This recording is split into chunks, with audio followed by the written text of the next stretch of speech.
उसका रिजल्ट आ गया, 10th-12th का आ गया, स्टूडेंट के हाथ में रिजल्ट है, अब वो पास है फेल है वो कंसिडर कर रहा है। उसमें किसी के एक सब्जेक्ट में SYC है, किसी में SYCT है, किसी में SYP है, क्या करे? 4 सब्जेक्ट में पास है, 5वें में जाके फेल हो गया, तो क्या करे वो कैंडिडेट? वो पूछ रहा है अब मैं क्या करूं? एक कह रहा है 11th क्लास में एडमिशन मिल रहा है, मैं कहीं जाके ले लेता हूं, फिर जाकर के इसका क्या करूंगा, ये भी कहानी है। और फिर ये भी कह रहा है कि मैं 11th में तो पढ़ूंगा ही पढ़ूंगा। ऑन डिमांड के ऊपर क्या है, ऑन डिमांड करना है नहीं करना है, कैसे करना है, ये भी एक बड़ा क्वेश्चन है। तो ये इसके ढेरों क्वेश्चन है, और ऑन डिमांड कब से स्टार्ट होगा ये भी बताने वाली बात है। तो मैं इसके ऊपर भी बात करता हूँ, एग्जामिनेशन फीस इसके ऊपर भी बात करता हूँ। ये कुछ पहलू है जिन पर हमें बात करनी है, वेट करो, हम सारे पहलुओं पर बात करेंगे, हर एक स्टूडेंट का क्वेश्चन लेने वाले। पीयूष का क्वेश्चन है, देखना एक पीयूष का क्वेश्चन है, क्या क्वेश्चन है? पीयूष का क्वेश्चन है कि 4 में पास हो गया, एक सब्जेक्ट में रह गया, मैं क्या करूं? सिंपल सा, एग्जामिनेशन फीस भरो, पब्लिक एग्जाम में जाओ, सितंबर अक्टूबर में पेपर दो, उसके बाद आप मेहनत करो, पास हो जाओगे। बस पास हो जाओगे, 10th का रिजल्ट आ जाएगा, आगे के एडमिशन के लिए जाओ। एक स्टूडेंट ये कह रहा है कि मैं 11th में एडमिशन हमको मिल रहा है, स्कूल दे रहा है, दिल्ली में स्कूल में दे रहा है, मैं जाके एडमिशन ले। तो एक गर्ल का ये क्वेश्चन है, 10th क्लास में वो एक सब्जेक्ट में फेल है, मैथमेटिक्स में फेल है, तो वो बोलिए मैं क्या करूं, मैं जाके एडमिशन ले ले तो मेरा 11th छूट ना जाए इसलिए। अरे आप 10th पास ही नहीं हो, आप 11th के चक्कर में क्यों पढ़ रहे हो? सीधी सी बात है, पहले आप क्या करो, 10th क्लास क्लियर करो, क्लियर करने के बाद फिर आप 11th के लिए जाओ, चाहे जो मर्जी जाओ, किसी भी कोर्स में जाओ, कम से कम 10th क्लियर करो पहली बार। आप ना 10th क्लियर करें ना 11th में चले जाओ, ना घर के ना घाट के, 11th की पढ़ाई करके क्या करोगे जब 10th ही पास नहीं हो आप?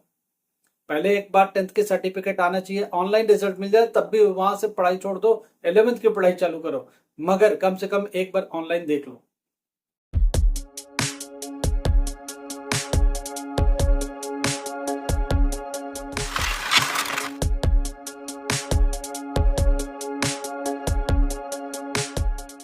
नमस्कार, आदाब, सत श्री अकाल। Myself Mohammad sir, education at the rate Amar sir. आपको पता है हम लोग किस बारे में बात करते हैं? हम लोग एनआईएस के बारे में बात करते हैं, एनआईएस रिजल्ट के बारे में बात करते हैं, एनआईएस से रिलेटेड सारी बातें करते हैं जो आपके बेनिफिट के लिए होती है, आपके हित के लिए होती है। आपको पता है कि स्टूडेंट्स बहुत सारे फेल हो रहे हैं, बहुत सारी बात हो रही है, SYC, SYCP ये सब चल रहा है, ऑन डिमांड की भी कहानी चल रही है, क्या करे बच्चा?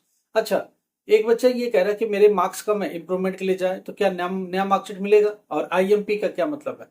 देखो, जो जब एक बार आप पास हो जाते हो तो नॉर्मल आपकी मार्कशीट आ जाती है, पास फेल जो भी होता है लिख के आ जाता है, पास हो गए पास लिख के आ जाता है, 5 सब्जेक्ट में पास, एनी 5 में पास इंक्लूडिंग 1 लैंग्वेज, तो नीचे पास लिख के आ जाता है। यहां पर एक और बच्चे का क्वेश्चन है, अगर 6 सब्जेक्ट है, 5 में पास हुआ तो क्या मार्कशीट पर 6 दिखेगा? हाँ जी, 6 का 6 दिखेगा, 6 का 6 दिखेगा। और जो 6 सब्जेक्ट है उसके आगे SYC ही दिखेगा। क्यों? आपको बोर्ड को तो मेंशन करना पड़ेगा, बच्चे ने 6 पेपर दिए, 5 में क्लियर, तो क्या उससे पास माना जाएगा? एडमिशन में आगे तो दिक्कत नहीं होगी, जॉब में तो दिक्कत नहीं, ऐसा स्टूडेंट पूछ रहा है।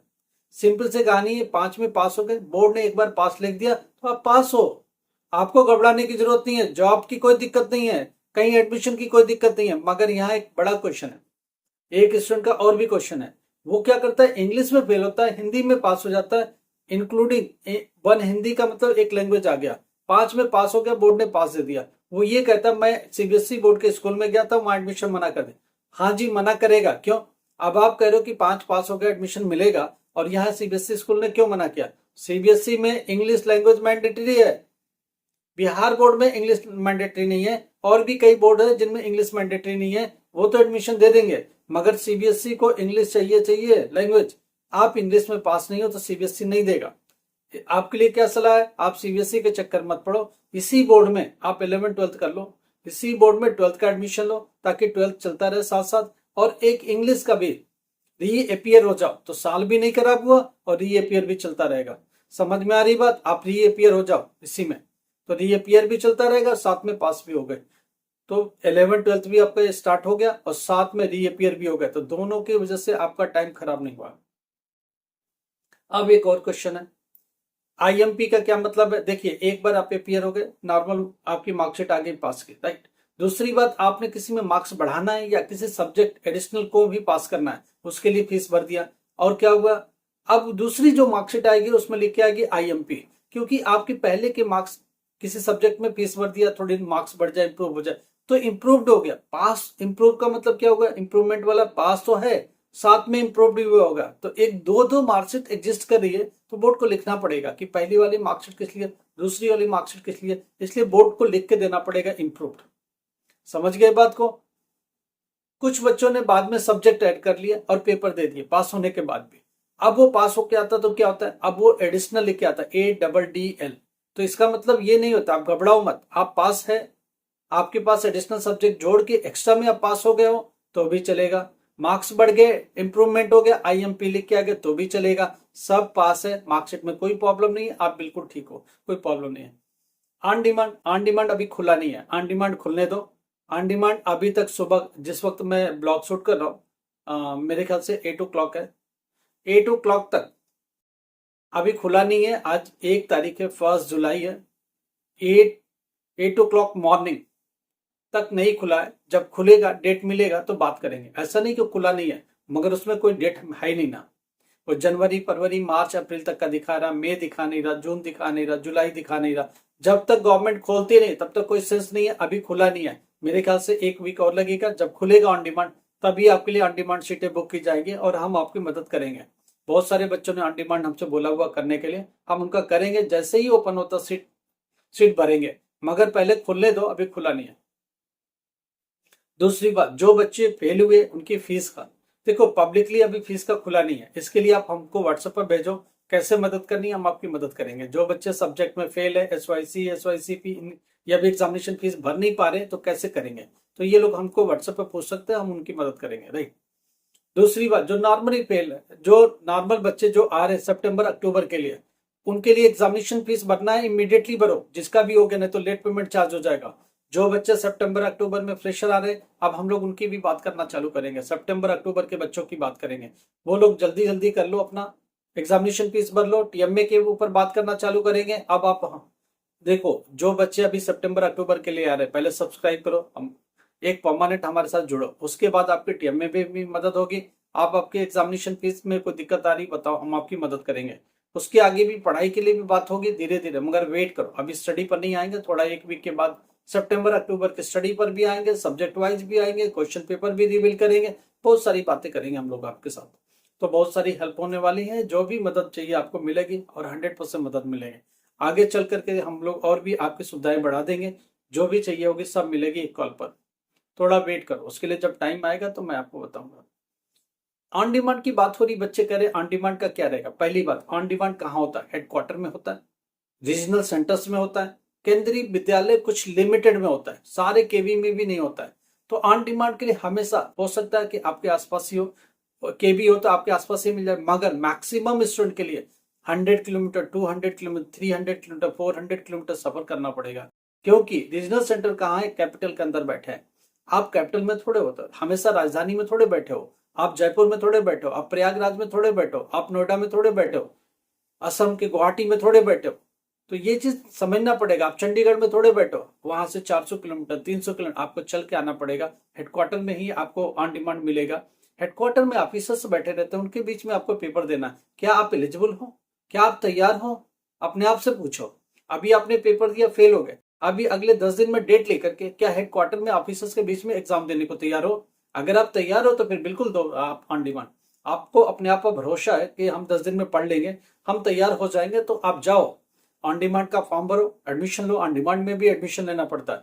ऑन डिमांड किसके लिए, बाहर के बच्चों के लिए नहीं है, एग्जिस्टिंग कैंडिडेट के लिए। पहले से रोल नंबर तैयार है, पहले से एडमिशन लिया हुआ, वो ऑन डिमांड के लिए जाएगा। अगर वो फेल हुआ तो उसके उतने ही सब्जेक्ट दिखेंगे। क्या वो सब्जेक्ट बदल सकता है, नहीं। क्या नया सब्जेक्ट जोड़ सकता है, बिल्कुल नहीं। जो सब्जेक्ट है वही शो करेगा, उसी के लिए बुकिंग के लिए जा सकते हो, आप बुक कर सकते हो स्लॉट, पेमेंट करो, आपका सेम टाइम में आपको एक मिलेगी एडमिट कार्ड, जिसे हॉल टिकट आप बोलते हो। उस पर वेन्यू लिखा होगा, टाइमिंग लिखी होगी, स्लॉट्स लिखे होंगे और डेट लिखा होगा।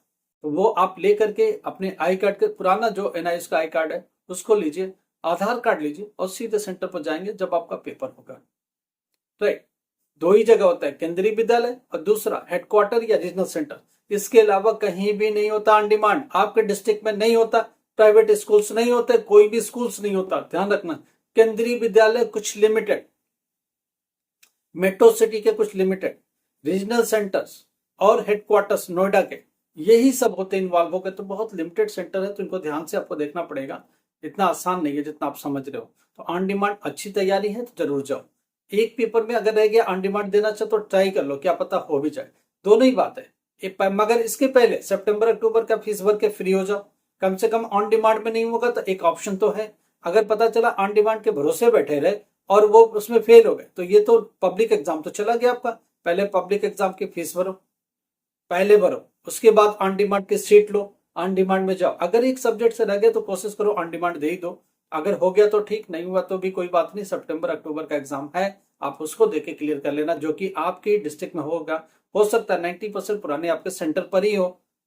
आपके डिस्ट्रिक्ट में तो थोड़ा फ्री ऑफ माइंड हो, 2 महीने का टाइम मिलता पढ़ने का, आप पढ़ के जा सकते हो, कर सकते हो, ये सारी चीजें आपकी हो सकती है। ठीक है। और इससे रिलेटेड जो भी प्रॉब्लम्स हो हम लोग आपको टेकल करेंगे, आपकी प्रॉब्लम को टेकल करेंगे, जो भी सोल्यूशन बेस्ट सोल्यूशन होगा वो देंगे। अगर आपको लगता है कि पर्सनल काउंसलिंग की जरूरत है तो आप एक बार मैसेज छोड़ो और अपनी रिजल्ट को रिवील करो, आई कार्ड भेजो, ये सब चीज भेजोगे, नेम सिटी सब भेजो, तब हम लोग देखेंगे क्या आपको काउंसलिंग की जरूरत है, आपसे बात करने की जरूरत है, तो हम लोग बात करेंगे डायरेक्टली। आपको मैं कॉल लगाऊंगा, आपको आपसे बात करूंगा, आपकी प्रॉब्लम को सुनूंगा, सोल्यूशन निकालने की कोशिश करूंगा। लाइक करो, सब्सक्राइब करो, शेयर करो। Thank you so much.